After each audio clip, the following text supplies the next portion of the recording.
Yo guys, it's Beast, back with some more beastly content. Today we are going to be doing a guide over how to hunt the Spectral in the new Spectral Hunt event in OnceHuman. So this is going to be my solution to this. As you can see, I'm on number 14. So if you've tried going to Blackfell, you've realized there's a lot of people there trying in Blackfell, and well, it's hard to, get the kill if, somebody else got the kill, and there's like 50 people shooting at the thing. So first things first, go to different locations. Second things second. So I'm going to show you this first location, then we're going to get on to the locations after that, after I show you my method for actually farming them. I'm also going to run through my build extremely quickly. So 4 set of Trench Tides, 1 set of Lone Wolf Mask for the magazine capacity bonus. The Hardy Gloves at full stack. Burn will cause an explosion that deals blaze damage of 300% PSI intensity and remove all stacks of burn. So we're gaining and losing burn constantly with this build. But yeah, so that's pretty much the rundown of the gear. We're using the Primal Rage, the Boom Boom, and a key one, the Long Axe. So when you actually strike with this, it'll activate Fortress Warfare, and that will up your damage a whole lot. We're also using the Pyro Dino. That's like a 39% boost damage to blaze damage, which blaze damage is pretty much what the Boom Boom does. It causes an explosion of blaze damage. So it's also like a 3000 PSI blaze damage explosion, but let's not talk about that. And that's why this build works so well. We're going to go ahead and look at mods real quickly. I'm just going to show them to you. Here you go. Burning Wrath. This is not a build guide by any means. I put Burning Wrath on here. I'm not quite sure if this mod will have any effect at all on actually triggering burn chance or anything like that. I wanted to try it, see if it boosted the damage. The highest I was actually able to get this build to do so far has been 130k on the test dummy. However, it's one of those really up and down damages. I might want to boost crit more, I'm thinking, because I don't think it's critting enough. And then for the armor mods, once again, Deviation Expert, it's Lunar variant, Blaze Amplifier, Talents variant. Then we got the Ardent Shield, Lunar variant. Then we're going to go ahead and check out the pants, Elemental Resonance, Talents, wonderful. Almost perfect set of mods here, guys. My pants are the problem here. And then we're going to look at Elemental Overload here. Beautiful. Wish the status damage was a little higher, but we'll take it. It's a 2-perk. Rush Hour Talents, +8 and +4.8. Let me tell you what, this is the mod set, this is the build, and also, for those of you saying they need to add more skins to the game, they gave you a ton of skins. Just look at all the stickers you can use, and look what you can do with them. Like, I love this lollipop one I got, I stuck it on the barrel, and then yeah, that's my Boom Boom build, that's the build. Let's go ahead and get on into this. Alrighty, so here we are. It is just about 2.5 minutes till Oracle. We're gonna go ahead and head to Eternal Land and do ourselves some free repairs there. Full video link down below if you have not seen that guide. Now that we have done that, we're gonna go ahead and pick ourselves up a Spectral Cloak. As I mentioned, we want to have a Spectral Cloak here. One thing to note about the Spectral Cloaks is that it's every 2 minutes you'll need to recloak. 2 minutes in-game time is 1 hour of the game's in-game time. So if you time it out right, you just need to do 1 hour from the time you used your cloak. I usually do about 5 to 10 in-game minutes before, just to make sure the cloak re-ups so that you don't have to deal with any enemies. You can get through these areas as quick as possible. In this run we're showing here, we actually did end up just using, and as you can see here, we're going to the West Gaia Teleport Tower. There's a Gaia military base here. This is in the Chalk Peak area. This is the location we're going to be showing here.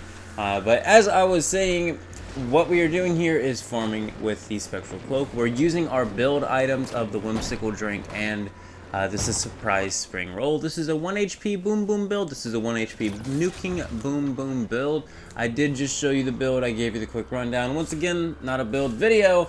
Another thing to note on is when you get to the teleport tower, you want to go ahead and cloak there.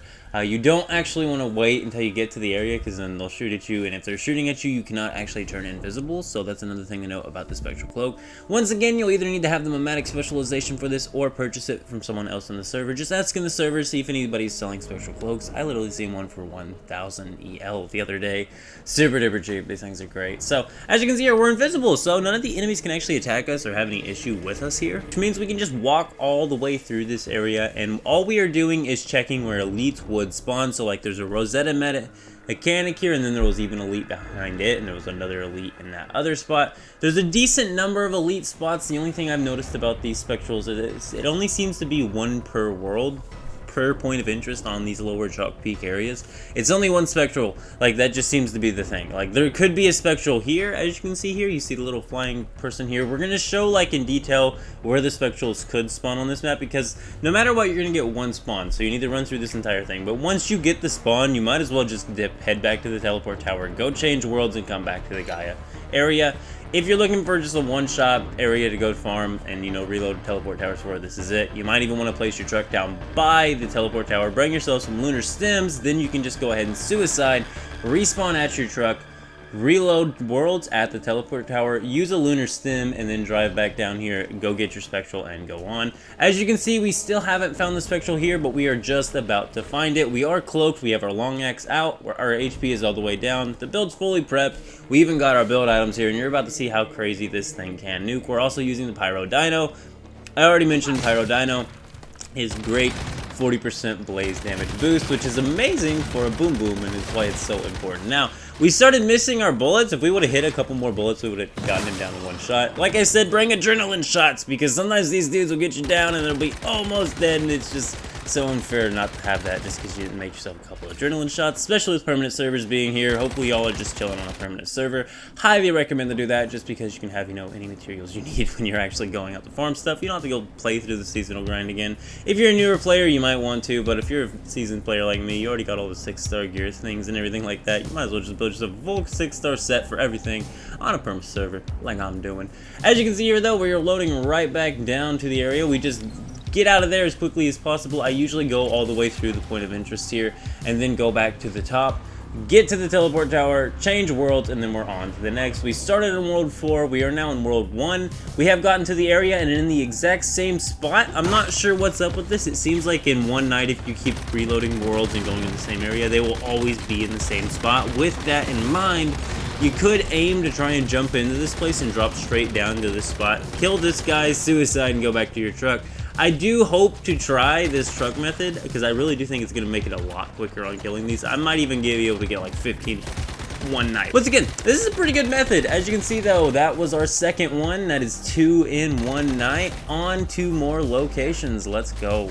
Alrighty, so this is the locations portion of it. I just showed you how to actually run the farm and go get, you know, what you want out of the farm. So let's go ahead and look at locations. This is optional locations.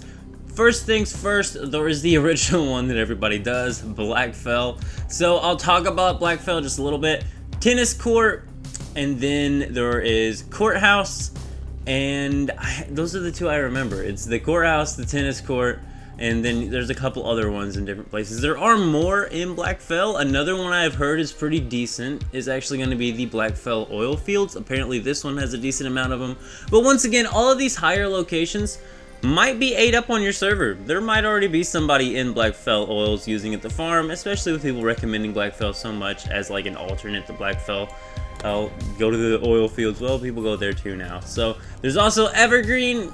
I haven't actually tried it. Might be decent, should work out. 73 source extraction point would be really good for this method. This one's a good high location to do. I might actually start trying 73 extraction point soon with this new nuking build setup I'm running.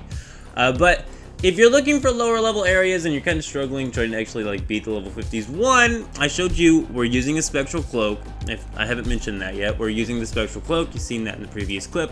We're using the spectral cloak until we get there. We strike with the long axe, we drop to the boom boom, super duper easy. We are now in the chalk peak area, or the tall grass inn area I like to call it. I'm gonna show you some teleporters to some really nice locations. So Gaia military base, that's the area we were just at. Teleporter right here. Super duper easy, don't need to cover that again. Rotten Saddle here is a pretty decent one. Honestly, not my favorite in this area either, but it does have a teleporter right here, so it's just a short drive from this teleporter. Cloak at the teleport tower here, and then zip over to here. And then we have this little teleport over here. The other cool thing is close encounter mana abyss happens here frequently, so you can get a direct TP here. Sometimes you can come here just before Oracle starts, get it clear on the close encounter mana abyss, you know, get the rewards from that, and then also you're at the Silver Shore Resort. This one only has one. Most of these areas I'm showing you now only have one spectral, but once again, if you can get back to the TP tower, reload yourself, into a different world, another Spectral will be spawned. If you can load through all 4 worlds, you'll be able to get up to 4 Spectrals a night. Super duper easy just by, doing this nuking. I'm invisible till I see one, I nuke it, and I respawn. So, with that being said, those are pretty much, like my favorite areas. Really, it's any higher level point of interest. You could try Green Lake Hill even if you wanted to. I think the Alpha Institute area is actually going to have some. I haven't tried it, but it does have a very, very close teleport tower there. Worth a shot there. Evergreen Vineyard. Sounds like a good area. I'm actually remembering this area from like back when the last time I was actually here playing on this area. All these fields should have elites, so this should actually be a pretty decent area. Super duper close teleport tower once again, though you can also go to Furnace Lair. Furnace Lair is a decent area. I'm pretty sure you're gonna find at least one Spectral there. Teleport tower right here. Like I said, there's a lot of good areas. I really like the Chalk Peak area for going to places. I haven't even bothered going to Broken Delta or Dayton Wetlands or Iron River. Iron River maybe, because, there are some areas really close to teleport towers. I guess you could try the Monolith Zone, maybe. I don't know. I recommend going to Chalk Peak. These are the areas I've been hitting. These are the ones I've actively been hitting. As Silver Shore, there's at least one there. It's a really quick run. You just walk through the entire thing till you find it. There's a couple of key spots where it spawns. I'm not going to show all the spawn points for this. I might do a full video, covering all of the locations in detail and showing you the exact spots the spawn. I did show you that in Gaia, but that is locations. As for the items, once again, Spectral Cloak. And then another thing is, have yourself some adrenaline shots. Pretty sure I already mentioned that. I do believe this is about the end of, a guide to getting the Spectral kills, even when you're on a competitive server where everybody's already in Blackfell getting those Spectrals, or you're having trouble damaging them, or they're shooting you down dead before you actually get there. Maybe you're running a 1 HP build. Here's what you need to know about 1 HP. You need the nuke. That's the end of it. But I do believe this is about the end of the video. Hopefully it does help you. We are currently at a whopping, I do believe, 14 Spectrals, so one more and we'll have ourselves that name card. Yesterday I was at like 2 before I actually swapped over to, this build, finishing off the Boom Boom. I don't usually use a melee weapon on my builds. I know I'm losing extra damage there, and like half of my builds were like I get to 130k DPS. I could have been using the long axe or something and gotten it to like 150k or something stupid. But I didn't really feel the need to, and then people wanted to call my build bad, so yeah, here we go, nuking Boom Boom. I'm out, see you, keep it beast.